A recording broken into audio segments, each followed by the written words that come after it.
served as an expert witness in several legal cases on the question of consent and its adequacy. And I'd love for you to describe what, in your considered learned opinion, makes consent adequate. The formal answer is pretty straightforward. Consent is adequate if you tell the subject what a reasonable subject would want to know.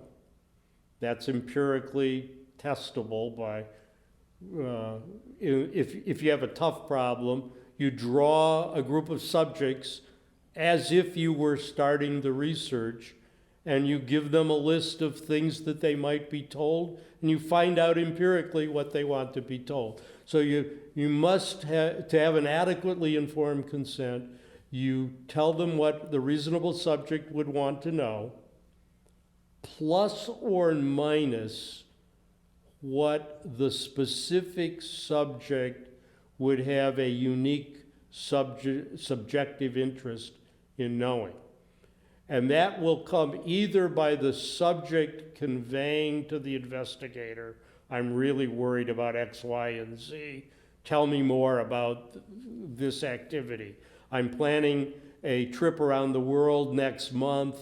Is there any way that my being in this study would cause me even a remote chance of not being able to go on the trip? That would be a subjective piece of information that subjects might signal to an investigator.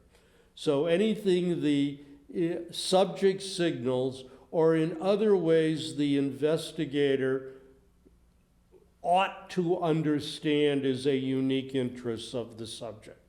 Now, it must be clear that doesn't mean fully informed consent.